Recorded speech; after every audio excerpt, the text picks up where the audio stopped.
അവനഗറിൽ നിന്നും നാലഞ്ചു നാൾക്കകം ഭുവനേശ്വരിൽ ചെന്നു തീവണ്ടി നിന്നു.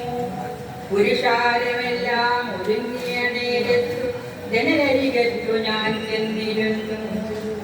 വഴിയരിയിലെവിടെയോ വച്ചു ഞാൻ വാങ്ങിയ പൊതിയഴിച്ചൊരു പിടിയാഹരിച്ചു. പുരിയുടെ ഉത്തുംഗ ഗിരിനിര ചാത്തിയ പുതുവിളിച്ചം കുടിച്ചാസ്വദിച്ചു. ഒരു നിമിഷം അരികത്തൊരാൾ രൂപം ദീനല തിരികത്തി കരിവാളിച്ചുള്ള രൂപം. മിഴികളിൽ അശ്രുഗണങ്ങൾ വ്യതയുടെ എഴുതാത്ത ചിത്രമിനുള്ളിൽ വരച്ചു. ഒരു വാക്കുമില്ലയില്ലെങ്കിലും ദീനന്റെ കഥയന്റെ കണ്ണീരിൽ വീണൊളിച്ചു. ജടയുണ്ട്, വടിയുണ്ട്, മെതിയടിപ്പാടുണ്ട്, ജപമാലയും ഭസ്മക്കുറിയുമുണ്ട്. ഇവനാലീ സന്നിധിയിൽ ഇവനെന്തു കാര്യം? ഭുവനേശ്വരൻ വീണ്ടും അവതരിച്ചോ? പൊതിയഴിച്ചതു നീട്ടിയ മുഹൂർത്തത്തിലാ വയസ്സന്റെ കണ്ണിൽ വരപ്രസാദം. പഴമോ പവിത്രമാമിലയോ പഴഞ്ചോറോ ഭഗവാനു നേദ്യമെന്നല്ലേ പ്രമാണം. ഉരിയാടുവാൻ അയാൾക്കില്ല മൊഴി. നന്ദി ഒരു തീർത്ഥ നദിയായി നിറഞ്ഞൊഴുകി. അത് കണ്ടു മാമരച്ചില്ലയിൽ കുടിപാർക്കും കുളിർക്കാറ്റ് വന്നെന്നെ മെല്ലെ തഴുകി. അവിടെ രാത്തറയില കൽത്തൂണിനരികത്ത് അവനൊന്നിരുന്നു പൊതിയഴിച്ചു. അരയാൽ മരത്തിന്റെ മറവിൽ നിന്നൊരു കൊച്ചു ദുരിതത്തിൻ കൈനീടുവിരൽ വിരിച്ചു. കഴുകന്റെ കണ്ണുകൾ ആയിരം അവളുടെ കുളിർമാവിലരുതാത്ത നോട്ടമിട്ടു.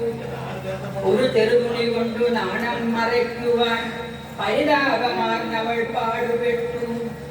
ഒരു കൊച്ചു നിമിഷം ആ പതിയന്റെ ഉള്ളിലെ നിറകണ്ണിലമൃതം നിറഞ്ഞൊഴുകി.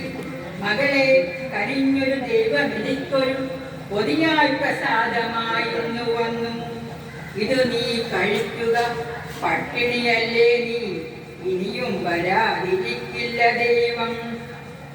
മനുഷ്യൻ നന്മയെ കണ്ടു സഹിക്കാൻ വയ്യാതെ പതിയെ ചോറിന് പൊതി തൊഴിച്ചപ്പോൾ മരത്തിനിടയിലോ നാം പെൺകുട്ടിക്ക് കൊടുത്തു. തന്റെ വിശപ്പ് പറഞ്ഞ് മറ്റൊരാളുടെ വിശപ്പ് അടക്കുന്ന അനുകമ്പ. ഒരു പോയറ്റിന്റെ ഓർമ്മയുടെ വരിക. ഫിലിപ്പ് സെഡ്നി എന്ന പോയറ്റ് എഴുതിയത്. യുദ്ധത്തിൽ മരണാസന്നായി കിടക്കാൻ മുഴുവൻ അദ്ദേഹം വെള്ളം എന്ന് ചോദിക്കുന്നു. അപ്പൊ വെള്ളം ആരോ കൊടുത്തു. അടുത്ത് കിടന്ന ഒരു മരണാസന്നായ സോൾജിയർ വെള്ളം ചോദിക്കുന്നത് കേട്ട് വെള്ളം കൊടുത്തു. ദൈ need is greater than mine എന്ന് പറഞ്ഞ് ആ വെള്ളം മറ്റേയാൾക്ക് കൊടുത്തിട്ട് ഈ പോയിട്ട് പോയറ്റ് സോൾജിയർ മരിക്കാൻ. അത് മനുഷ്യരുടെ നന്മ നശിച്ചിട്ടില്ല എന്ന് കവിയുടെയും മനസ്സിന്റെ നന്മയാണ് കാണിക്കുന്നത്. ഒരു ജഗന്നാഥന് നന്ദിയോടിടുവാൻ ഒരു മാത്രം അരയാൽ മരം മറന്നു.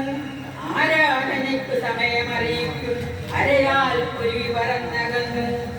മറവറ്റി നിൽക്കുന്ന മകളെ നിനക്കുരുതാ തുണിയാകും ആൽ മരമെത്ര ധന്യ. മറവറ്റി നിൽക്കുന്ന മകളെ നിനക്കുരു തുണിയാകും ആൽ മരമെത്ര ധന്യ.